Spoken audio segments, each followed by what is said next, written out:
DBM 21, DBM 22, 23, 24కి చివరి ఆయకట్టున్న గ్రామాలకి శ్రీరాములపల్లి, అంబాల, శనిగరం, గూన్పర్తి, మాదనపేట, లక్ష్మీపూర్, గోపాల్పూర్, బత్వన్పల్లికి నీళ్ళు వస్తలేవు అధ్యక్ష.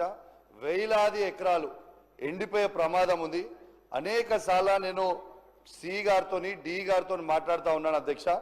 నీళ్లు ఇస్తామని చెప్తున్నారు, ఇస్తలేరు. దయచేసి దండం పెట్టి చెప్తున్నాం, దయచేసి ఆ రైతులకి నీళ్ళు ఇచ్చి వెంటనే ఆ గ్రామాలని ఆదుకోవాలని కోరుతా ఉన్నాను అధ్యక్ష. అదే విధంగా 29 DBM 29L కూడా చివరి ఆయకట్టు జమ్మికుంట మండలంలో ఉన్నది. వావిలాల, నగురం, నాగారం అడ్దికి ఉన్నాయి. మళ్ళా ఇల్లంతకుంట మండలంలో బూజ్నూరు, సీతంపేట, పాతర్లపల్లి, మరువన్పల్లి, భోగంపాడికి నీళ్లు అందుతలేవు అధ్యక్ష. దయచేసి రిక్వెస్ట్ చేస్తున్నా అధ్యక్ష, వెంటనే ఆ రైతులకి నీళ్ళు అందియాలని రిక్వెస్ట్ చేస్తా ఉన్నాను అధ్యక్ష. అదే సార్ అధ్యక్ష, ఒక్కటే సెకండ్, నేను ఎక్కువ లేదు, 1 minute కంటే మళ్ళీ ఎక్కువ మాట్లాడ అధ్యక్ష. ఇంకొక రిక్వెస్ట్ ఏంటంటే, పోయిన అసెంబ్లీలో మాకు ఇంతకుముందు మా మానకొండూరు శాసనసభ్యులు అడుగుతారేమో అనుకున్నా, తన నియోజకవర్గంలో కల్వల ప్రాజెక్ట్ అని వస్తుంది అధ్యక్ష. దాదాపు దాని కింద ఆయకట్టు 6-7 వేల ఎకరాల ఆయకట్టు మా వీణవంక మండలం, జమ్మికుంట మండలానికి వస్తుంది. దానికి DPR రెడీ చేసినాం, అన్ని రెడీ చేసినాం. పోయినసారి మంత్రి గారికి కూడా, ఇరిగేషన్ మంత్రి గారికి పర్సనల్గా రిప్రజెంటేషన్ ఇచ్చిన, దయచేసి ఆ ప్రాజెక్ట్ కట్టమని. ఇప్పటివరకు పోయినసారి అసెంబ్లీలో చెప్తే ఇప్పటివరకు కూడా దాని మీద రిప్లై కూడా రాలేదని చెప్పి కూడా ఈ సందర్భంగా మీకు తెలియజేస్తా ఉన్నాను అధ్యక్ష.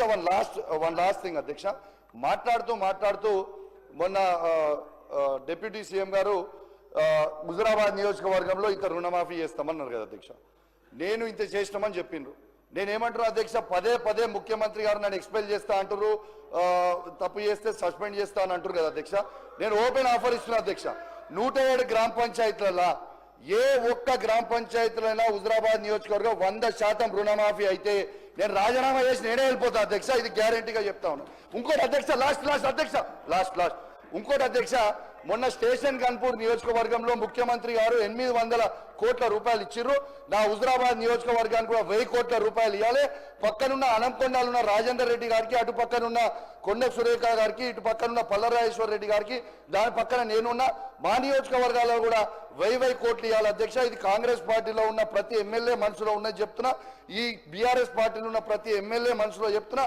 ప్రతి నియోజకవర్గానికి, ప్రత్యేకంగా నా నియోజకవర్గానికి కూడా 1000 కోట్లు ఇవ్వాలని దయచేసి నా చేతులు జోడించి మరి కోరుకుంటూ సెలవు తీసుకుంటా ఉన్నాను. థ్యాంక్ యూ అధ్యక్ష.